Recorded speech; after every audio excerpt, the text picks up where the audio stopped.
This is WPSL Port St. Lucie, the talk of the Treasure Coast.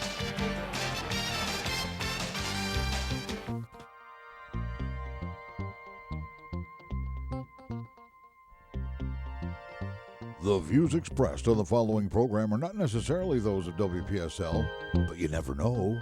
You might like to like and share them on Facebook. You're encouraged to do that because it's time right now for the African American Scene, presented every Wednesday evening at this time by Howard Insurance in Port St. Lucie, and the show is hosted by Rudy Howard. Good evening, good evening, good evening. Always glad to be with you here on a Wednesday night. And as I promised, we're going to do a continuation from last week and continue our discussion of capitalism and socialism. Never really got around to that last week, did you? The phones went nuts. No. But it was good. Yeah, I encourage everybody to call again. But let me share this with you first. Okay. We have a local guy, Nahari Crawford, who is graduating from Duquesne, who had his pro day today. And his proud mama, who's my good friend and my church sister, went up to his pro day and was shooting his workout. And old Nahari ran a 4.4 for his 40. So he owns a couple of records at Duquesne. So if we're lucky, he's going to retire his mama from work and get himself a nice little contract. Right. Hopefully with the Eagles, which is her team and my team. So I would be happy if he became. It'll make his mama proud. Yeah, Mom would be proud. And he was one of our lamplighters in our youth group. And I'll be proud. I'll be proud of him wherever he goes. That's for sure. But anyway, let's continue with our discussion of socialism and capitalism. First off, the conservatives have tried to turn socialism into a scary word. There are a couple of different aspects to socialism. But what I want to make very clear is capitalism and socialism are economic systems. Now, my good friend Renee called last week, and he was very passionate about socialism. As I might know, my friend came from Cuba, and my assistant, who's been with me for 13 years, also came from Cuba. And she's told me stories about how they had this nice house, and they had servants, and they had maids. And when they nationalized Cuba, all that went away, and they eventually came to Miami. So while I understand the passion for those that are very apprehensive about socialism, pure capitalism is presenting a problem. And that problem has really come to be recognized by wealthy people in this country. If anybody saw 60 Minutes on Sunday, the founder of AOL, Steve Case, has a $150 million investment fund, and he's traveling around the country trying to put money into companies to help them become successful at projects or companies where they have began to develop a product. And he feels, it was interesting to listen to him. He feels, they asked him, well, why? And he's got a big red bus. And the commentator said, well, why are you driving around? You could just send people out. He said, no, I want to see. I want to be part of this. Our system is broken. And we need to do something about it. I had a piece that I was unable to share with you from the Patriotic Millionaires. And the Patriotic Millionaires, you've heard me talk about them. And I am really encouraging you to please Go out, do an internet search, and pull up the patriotic millionaires. They're not people like me or people like Cliff. These are wealthy, wealthy people saying the system's broke. That trickle-down economics is one of the biggest lies that have ever been told to the American public. And I've had some of you call up here and fight with me like hell about that, but it is broke. We have to do something about it. And I'll say this, I may have said it last week, so if I did, and forgive me. If I had never seen trickle-down work, and somebody came to me and said, gave me the idea, I would say that's worth a try. Because it sounds good. It sounds right. It seems, it's logical to me even. I go, well, that makes sense. If you pump the money up there, then it'll come. But it doesn't. And one of the things that in this little piece that I wanted to share with you, that I was unable to because of copyright issues. A patriotic millionaire in the piece says, every time you give me a tax cut, I don't put that money back into the economy. I put it in my pocket. I buy more investments and I buy more things. I am not helping anybody. And he said, I'm not ashamed to say it. That's the truth. That's the truth about what trickle-down economics does. It's not helping to fuel additional revenue in the economy. It's like an illusion that's created just to sway your belief that direction. Yes. It's going to all come down from the top eventually, but for some reason, like a pyramid scheme, it goes the wrong way. The thing is, and I know why my conservative friends hang on to it, because logically, it makes sense. Like the rising tide lifts all boats. Except when they tell me that, I go, you got to have a boat for the tide to rise your boat. If you don't have a daggone boat, you're not going to rise. You're going to sink. You're going to drown. So it logically makes some sense. But then there's other factors that interfere with that. But here's what I want you to understand. So when people say, oh, God, you don't want socialism, you don't want the government involved in any of your business affairs because the only thing they do is mess it up. Let me give you a news flash. There is almost no pure capitalist system anywhere in the world. Wow. They all, have some aspect of socialism. What do you think infrastructure is? That's socialism. That is the government taking up the responsibility for building roads, bridges, airports. That's socialism. What do you think Social Security is? That's really not even pure socialism because you make a contribution to that. Contrary, like people like to call it an entitlement.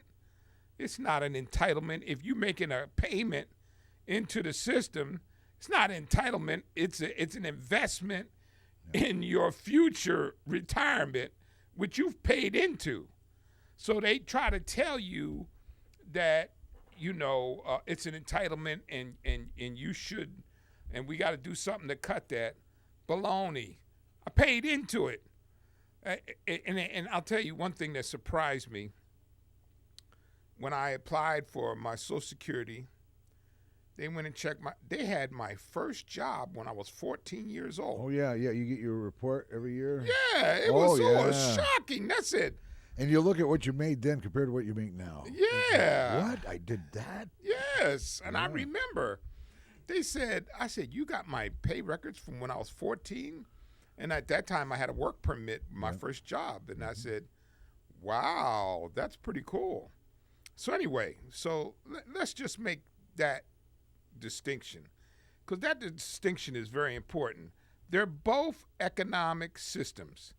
And in our economic systems, we have formal and informal economic systems. Okay? Now, in the, let me find my little piece of paper here. In the formal economy, it consists of those driven by market or government, while informal economies exist without formalized policies or regulation. So you have a formal and informal economies. Okay.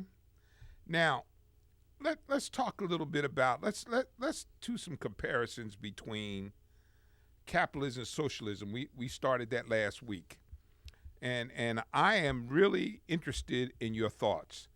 That number is 340-1590. But what I will tell you is this: there's times when I don't expect offer that I am some really intelligent guy. I'm just a normal guy, but there's times when I can feel the winds of change.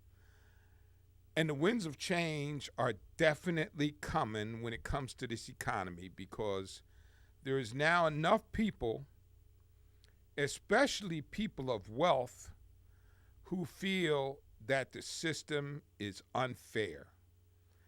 Now, here's what I'm going to do. I'm going to give you some of the parameters of capitalism on various subjects, and then I'm going to give you what the socialism equivalent is.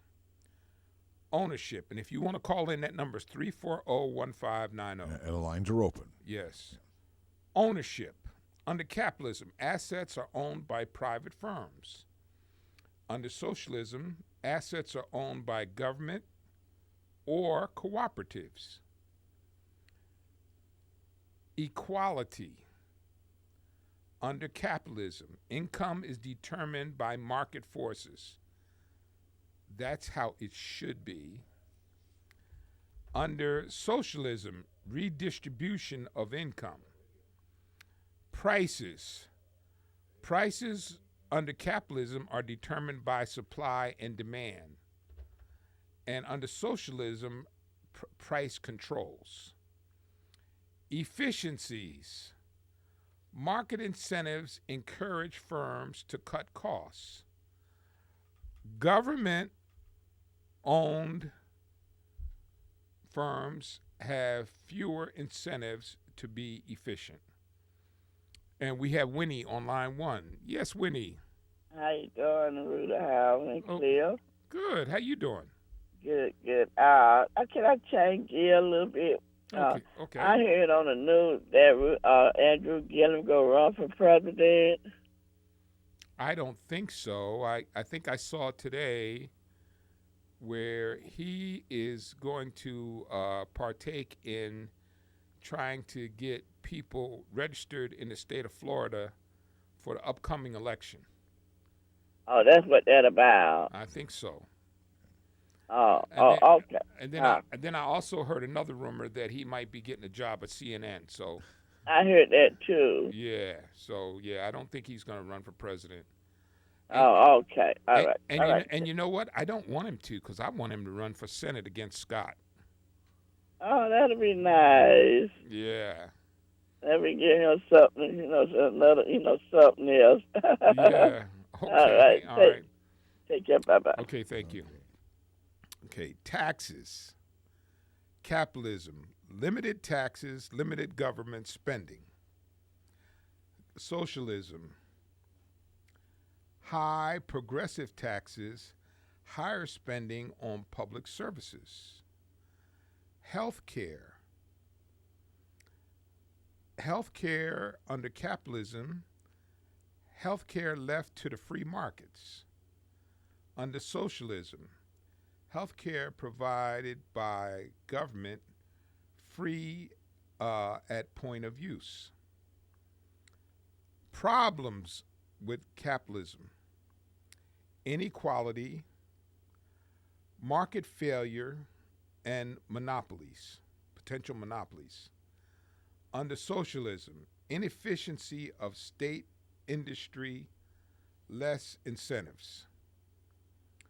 Capitalism, advantages, dynamic economy, incentives for innovation and economic growth.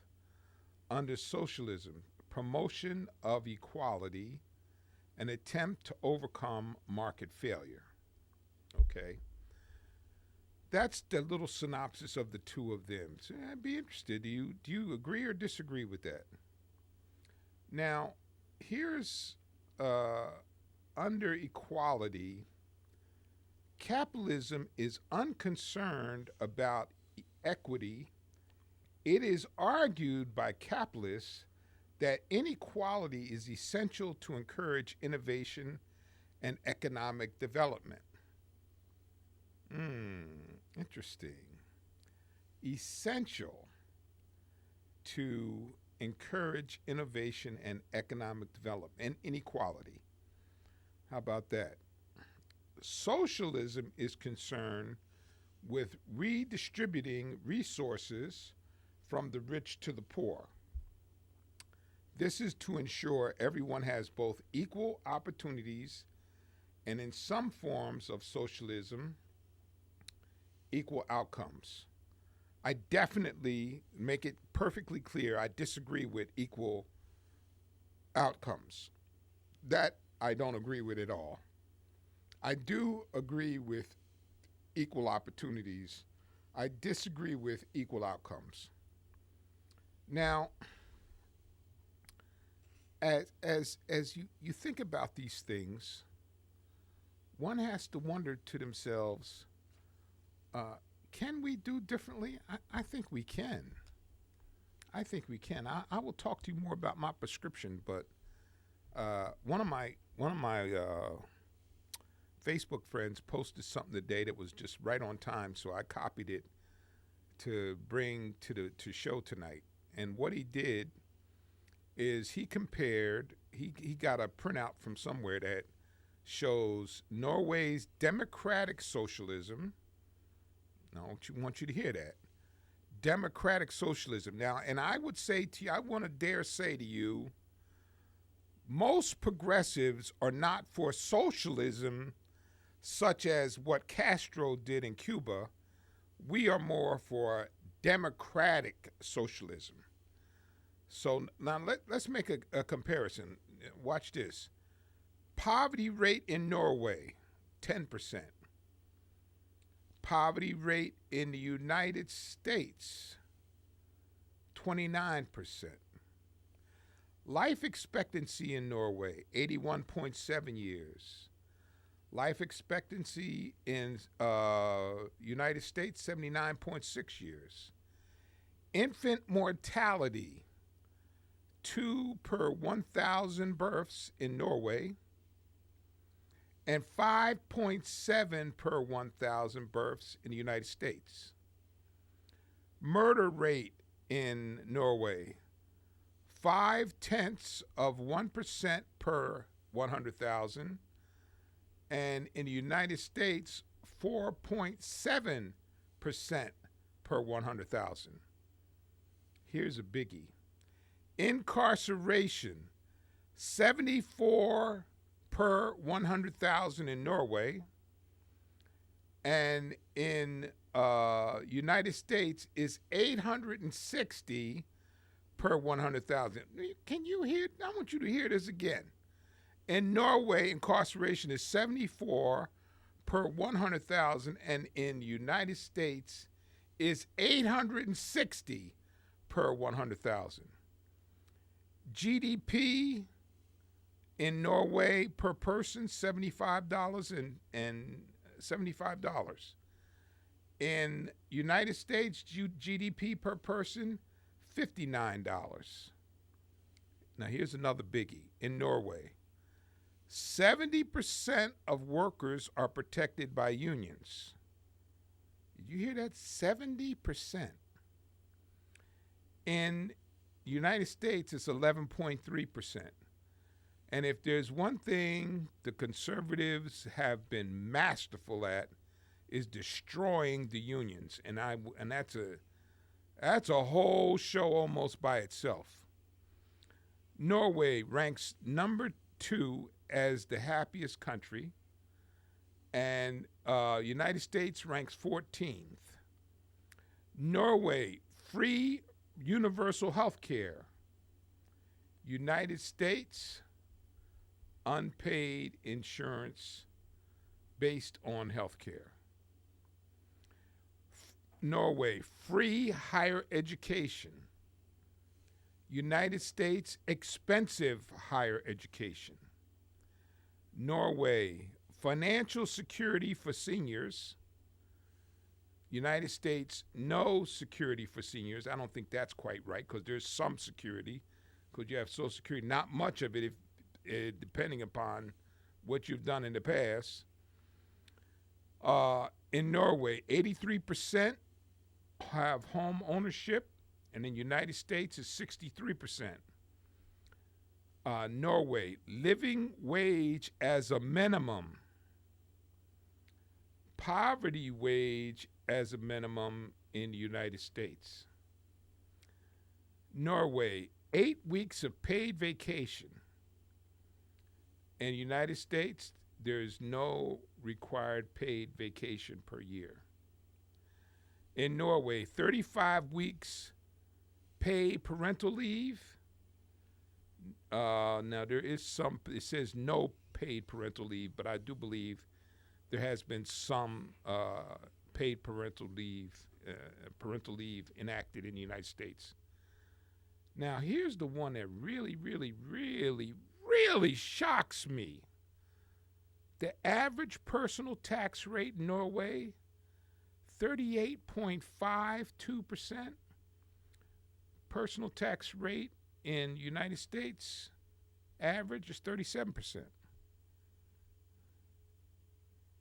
Not much difference, but... Well, as far as the salary goes in Norway, much more money to work with. Yeah. Wow. Yeah. Well, I think what... now, I've talked about this before. One of the biggest differences between Europe and the United States, and I know some people are going to get pissed off at me for saying this, there is a tendency for Europeans to focus more on their people than on big business. In the United States, we focus on big business. Yeah. Now, if anybody doesn't think that's true, we just have seen the most perfect example of that you ever want to look at. When the 737 went down 2 weeks apart, okay, every country in the world grounded the 737 except for who? Us. It took us an additional 2 weeks. We were the last ones. Yes. You know why? Because Boeing had called, Boeing had called the president and hold on, give us a chance. There's no need to ground this yet. So they're trying to protect the pocketbook. Well, because they're losing millions of dollars with the planes grounded. But why did we delay? Everybody else, well, the Europeans found the people were more important than the pocketbook. Here, the pocketbook is more important than the people. Ah. Okay? Which is why we have had such a destruction of the unions. And let me not be naive. There has been some cases that unions have crippled and destroyed some industries, but unions have been responsible for many of the benefits most of us enjoy who work for themselves or other people. Paid holidays, sick leave, limitations on age of workers. All those things came from unions. So, and again, that number is 340-1590. That's 340-1590. I would tell you there are definitely, positively changes that are on the horizon, it is just so clear to me because you see, like I said, when you see rich people who are saying that there is an imbalance in our economy and they're beginning to act on it, then you have a situation ripe for change. And we got Jay on line one. How you doing, Jay? Okay, I'm doing pretty good, Rudy. How you doing, man? Okay. You know, everything you're saying, I said a little bit of it last week. I just didn't have all the facts in front of me, but I broke it down and tried to explain the difference between Marxism when it comes to socialism and socialism over with democratic and not following the. When you said Cuba, you should have said following the Marxism is what they were following the Russian playbook. They were following the Russians' plan on socialism, and that's what they were doing in Cuba. But with getting back to Norway, my mother had a very close friend of hers that married a seaman. The guy was a merchant seaman from Norway, and she moved there about 40 years ago. And every now and then she'd come back, and my mother went there and spent a whole month there. And my mother told me the whole story about how they take care of the people from cradle to grave. Yeah.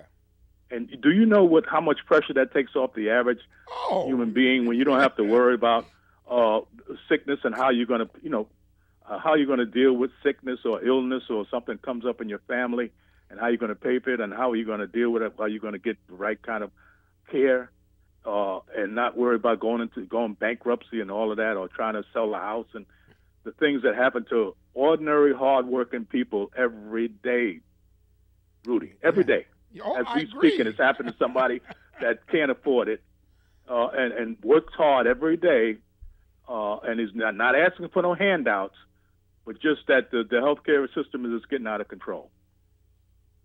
You know, and it's just appalling. It is so out of control. I will give you a good example. When I first started doing the Affordable Care Act, I got a call from a lady the first year that it was going in effect, and she said, I was told to call you. She said, I had cancer 12 years ago, and it's been in remission. She said, I can't get health insurance. And she said, we're not wealthy, but my husband and I have accumulated a little wealth, and all I'm looking to do is just get health insurance so that if I get sick, it doesn't wipe us out. I said, I can't help you until the Affordable Care Act goes into place because the same problem she was having would have been a problem I'd have had. Everybody was excluding her pre-existing condition. Right, yeah. So she couldn't get, and she wasn't looking for no subsidy. Mm-hmm. She wasn't looking for no help. All she wanted was to be able to buy a decent health insurance policy to protect her and her husband's assets. Now, why should that be a problem? You know, it's just sad. And, you know, what gets me is, you know, I understand, you know, conservatives, you know, they pull yourself up by your bootstraps until something happens to them. And then it's all, you know, then they want everybody to rally, you know, with this opiate thing. You know, they want everybody to rally around making sure, you know, they can, you know, these youngsters don't go off and, die because of taking these drugs. And it's, like I said, an epidemic. But, you know, that's what happened. And, you know, that's what the government is for. But they don't want to, you know, they're trying to do something now, but they just doing it in piecemeal work. But the thing that what gets on my nerve is that pre-existing conditions, all of these things they throw at them. And since the 8 years Obama was in there, I think they must have had about at least 50 or more times they tried to do away with the Affordable Care Act. 60. At least 50 times they brought that up on the floor. It was 60. It was 60. Yeah, I know it was a lot of times. Right. But it was just ridiculous. Yeah. And why? Something that was helping people. Yeah. Do you know how many times I've talked about on Wednesday night my frustration with why would you not want your fellow American to have health insurance? I cannot get that in my brain why people would do that.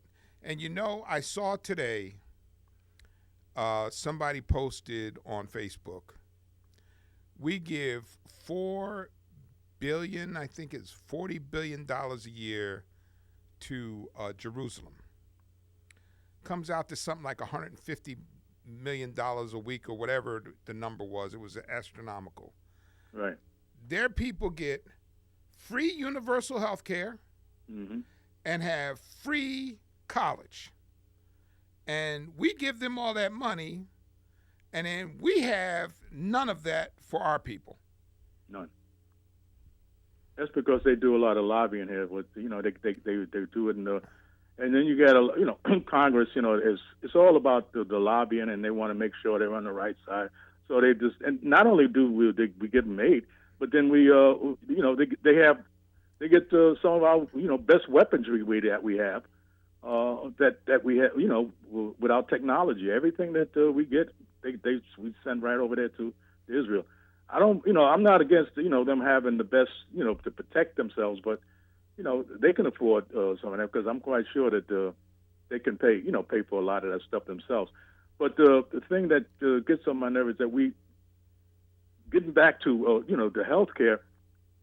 I don't know if you know or realize why Trump shut down the government. He shut down the government because he knows the last bastion of the unions in this country is in the government union. Yeah. In other words, government employees. Yeah. Union. Yeah. That's the last bastion, and they're the ones they protect the workers.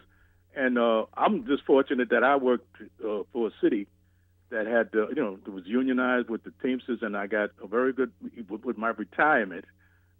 My health care followed it. In other words, I don't have to, worry about it. The health care, everything that I did, in a pension, everything goes with me when I retired. Yeah. And that's added on to what I have. And so I feel good. I can sleep at night, where a lot of millions of people can't sleep because a lot of times things come up and they can't afford to go to the doctor, and if they don't want to pay for they can't afford the medication. It's always something why people. That's why the death rate. Why we don't live as long as the Europeans. Well, there's a reason for it, Rudy. Why life is shorter than theirs. Well, and here's the thing that I really that we have to grapple with, and I hear people talking about it, is our drug costs. Mm-hmm. We pay 3 and 4 and 5 times more than other people in other countries, and it's our companies that are manufacturing the drugs. Right. Why are they fleecing us? Why are they fleecing us? It would seem to me that if you making the drugs here with your fellow American citizens, that we would be the ones that would get the break, not everybody else in the world getting a break. Yeah. But that's the only one that gets a break is the VA, the government. That's Yes. socialized medicine. And they have when they buy in bulk, they get a stat. There's only they can only go over so much on the drugs that they're selling, because the VA buys it in bulk, and they get it cheaper than they would out here when you get with the going through the drugstores, when you go into these pharmacies and all of that. So that's the only good positive thing. And the thing that's so sad is that the conservatives are trying to change that. They're trying to privatize the VA, which is ridiculous. And I just don't understand what are they trying to prove? Maybe it's because in the Congress and the Senate, all of them are getting kickbacks from the pharmaceutical companies and the medical centers. And when these senators and congressmen retire, they got a job as a lobbyist with one of them. So I guess that's what they look at, but they don't care about the people that they represent. Absolutely. They only care about themselves. They absolutely do not. And most of the stuff you're talking about, it's legal. It's not illegal. Mm-hmm. No, it's not illegal, no. Yeah, you know what I mean? So, they trying to feather their nests. And listen, I don't think you don't have to be Einstein to figure out. We have so much hardware in the military, and that is not where the battle needs to be fought. The battle needs to be fought on the internet, because that's where the war is. Absolutely. We need to make some investments in some internet defense and aggressive offensive systems to deal with internet issues. Listen, I said this probably a year ago. Russia is very smart. They already figured out there's no way they can beat us in an armament race. They have one little raggedy aircraft carrier that blows smoke when they have it out on the water. So what did they do? They emphasized in cyber warfare. And they've become very good at it. Messing with NATO nations, messing with us, and they don't have to worry about this substantial investment in hardware. And we're going to spend another $770 billion on arms. And what are we doing about our internet activities? Or our infrastructure. Yeah. Which is very important, or the grids, everything, So there's a lot of things we could be doing, but it's all, people just got to wake up, Rudy, that's all, and I'm going to let you go. Okay. And you have a nice evening, man. Thank you, sir. All right. Take care. Thank you for calling. Yeah, listen, he's so right. There is issues, and I talked about this last week, and I'm going to talk about it again. People keep demanding tax cuts. Okay?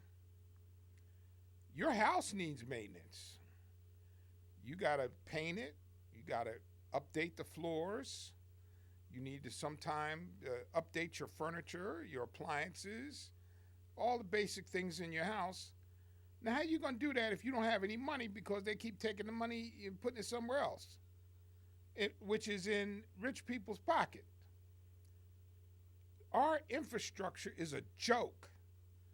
Have you seen some of the train systems, Cliff, like in China, Japan, the super fast, Canada, the super high-speed trains? Yeah, we were ahead of all of them.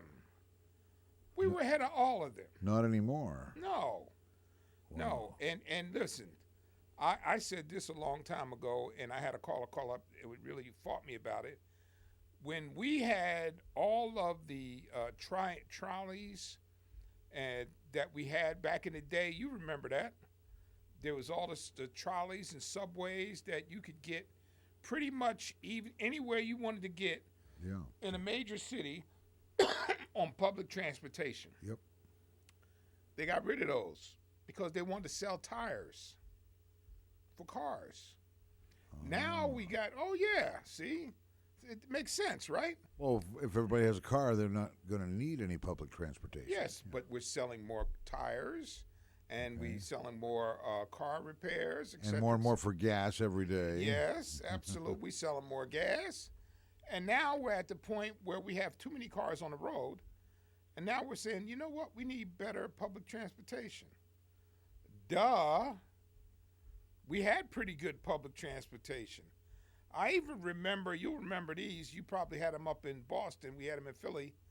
They even had the buses that had the little electric wand that came out the top that would ride down the street and they were connected to the electric wire. Oh, yeah. You remember those? Yeah.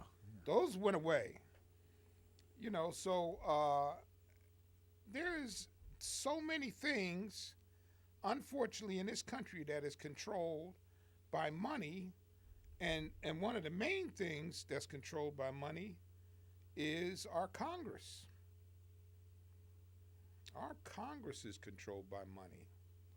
Well, we're going to take a little break. And that phone number again is 340-1590.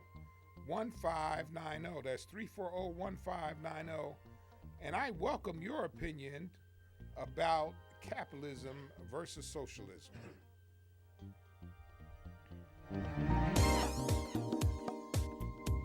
Serving the entire Treasure Coast, Howard Insurance and Associates in Port St. Lucie offers a wide variety of insurance products, along with the very best customer service. Whether you're shopping for the best homeowners coverage at the most affordable value, contact Rudy Howard's team at Howard Insurance and Associates. If you need coverage for your vehicle, call Howard Insurance and Associates, 343-9878. That's 343-9878. Maybe you're planning to add a boat, motorcycle, or RV. Call Howard Insurance and Associates for your free quote at 343-9878 and get the coverage you need at a cost that will fit your budget. For home or business, auto or recreational vehicle, choose Howard Insurance and Associates, 600 Southwest Darwin Boulevard, Suite 206, Port St. Lucie. And for your free rate quote, call them at 343-9878, 343-9878.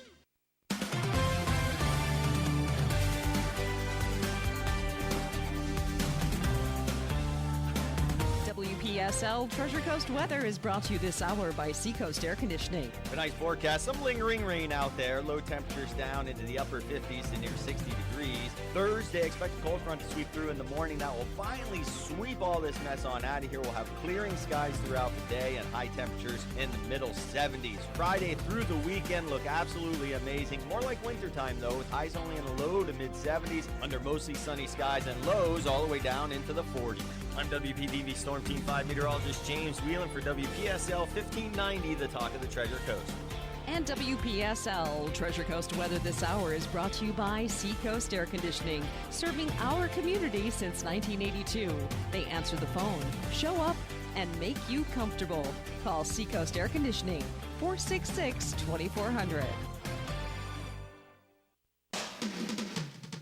This is WPSL Port St. Lucie, the talk of the Treasure Coast. You like what you hear? Give us a call, 340-1590. If you don't like what you hear, give us a call, 340-1590 anyway. This is the African American Scene with Rudy Howard. Government interference under capitalism is only allowed when making and enforcing rules of policies governing the conduct of business. So the government should butt out unless they are enforcing the rules of commerce and business. And under our current president, they have tried to eliminate most of the regulations that they could, when our regulations make us safer than any other country in the world. Now, if you don't think so, let me hearken you back to a local phenomena, Chinese drywall. Ooh, okay. Right? We can all associate with that because we all fell victims to that after the hurricanes of 04 and 05. Yes. Yeah, we remember. We didn't forget. Yeah.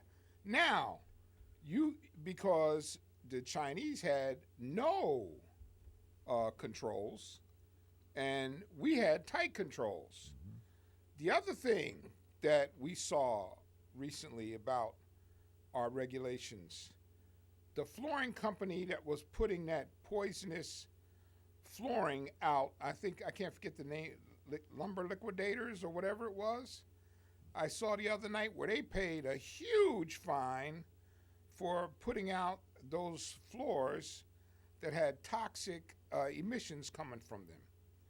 So, you might not like regulations, but they save lives. Now, one of the things you can another one that you can see, when they had the E. coli in lettuce, right?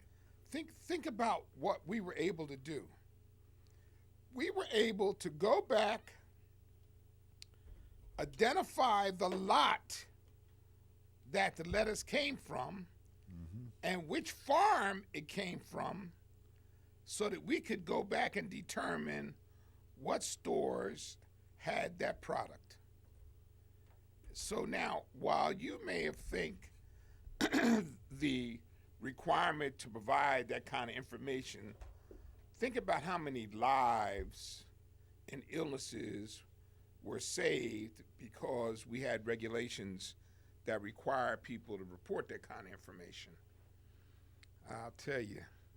Now, let me also point this out to you too.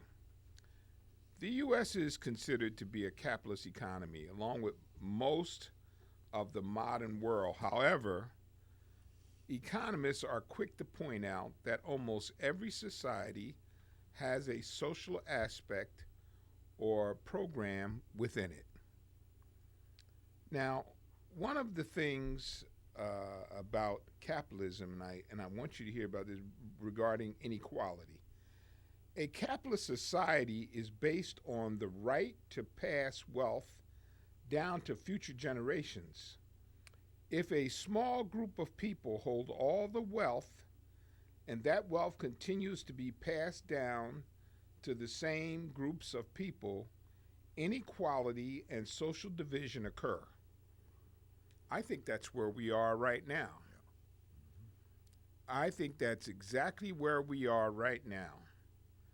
The wealth is being passed down to a small group of people, and inequality and social division are erupting within our boundaries. Now, let me show you. It creates envy and jealousy among the lower classes financially. Yeah, and watch this socialism. I think I talked about this last week too. You got Walmart, who makes a gazillion dollars, but doesn't give enough benefits to their people. So you got people at Walmart getting food stamps and Medicaid. Can you explain that to me? That's called ripping us off. That's making us provide benefits for this multi-million-dollar, one of the richest companies in the world, because they don't want to pay for them, so they make us pay for them. So what are you talking about? Is that capitalism? It don't sound like capitalism to me. Pure 100% concentrated greed. Right, exactly, yeah. In a book that I read called by Hedrick Smith, Who Stole the American Dream by Hedrick Smith, he does a whole section on Walmart. And one of the things that that Walmart does is, if you are a vendor for Walmart, when your contract comes up, and say they've been paying you $2.50 per item that you've been selling to Walmart. When your contract comes up, they say, I'm going to pay you $2.10. I can't afford to do it for $2.10. Move to China. You can afford to do it if you move to China. There's a section in China, and it escapes me now because it's been a couple years ago since I read the book, but there's a section in China that is identified with Walmart where they made some of their vendors move in order to lower their labor's costs in order to continue to produce the products, because they don't negotiate. They tell you to move or you lose the contract. Wow. That giant sucking sound that Ross Perot talked about so many years ago. Yes. So you don't have no choice. And listen, the other thing, there's a couple. Let me give you, as we're coming to the end of the hour, let me give you my prescription for some of the things that we need to do to help the economic climate we have here in the country. A, we need to stop locking people up for dumb, non-violent offenses for years at a time and tearing apart families and causing economic hardship on that particular family. I'm talking non-violent. You know, there's a lady that was in this week on Facebook, and some of you may remember this story. She got 7 years in jail because she used an address to get her child in a better school, and she didn't live there. Cliff, do you believe that? That's prison? The God's honest truth. She got 7 years prison because she used another address to get her child in a better school so that the child could be successful. The real estate agents need to stop telling everybody you need to live in a neighborhood where there's a school you want your kids to go to, because that doesn't mean they're going to go to those schools. That's exactly right. Does not mean it. Right. Yep. So now, to me, you talk about a waste of resources. You took that mother away from her child. You're spending all that money to keep her locked up. Yeah. Lord knows what's happening to the child if she's with an older grandmother or grandfather. That's a waste of resources, and you've torn apart a family. That's one. Number two, we've got to have more affordable post-secondary education. And I'm not talking about just college. I'm talking about trade schools and technical schools, because the environment is changing. The requirement for jobs is changing at such a rapid pace that if we don't invest in our kids to have a different set of skills, they are not going to be able to survive. Which is why in some cases, you look at Silicon Valley, they've gotten all these people from India and other places in order to fill jobs because they're saying there's not enough here. We have to provide an opportunity for our kids to get better education, because artificial intelligence and robotics is taking jobs away. Just think about this industry we're in right now that Cliff and I are here on this board. If you go back 20 years, you had a DJ that was there in the morning, in the afternoon, and the evening. You know what they do now? Oh, yeah. They pre-record the show. Actually, they just do voice tracks.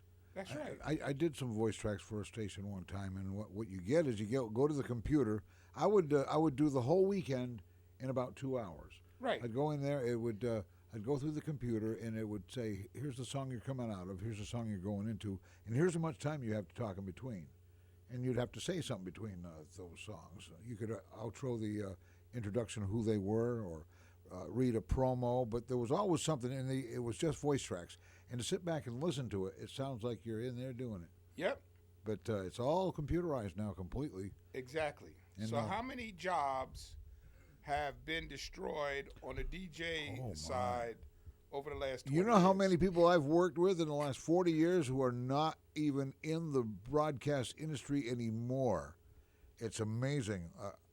Literally, I've seen hundreds of people come and go in this business. Well, that's exactly what I'm talking about. So isn't it our obligation as a country to try to train our children and grandchildren to be successful in our society? Why can't we do that? We can. It's cheaper than sending them to prison. Yes, it is. And, we've had that discussion many times. We love getting in trouble for that one because we stand by it. Yeah, that's right. But anyway, listen, I'd like to thank you so much for listening. Next week, I'm going to give you my first out of February African history piece. So stay tuned. God bless, be safe, and I'll see you next Wednesday right here for the African American Center. And this is WPSL Port St. Lucie.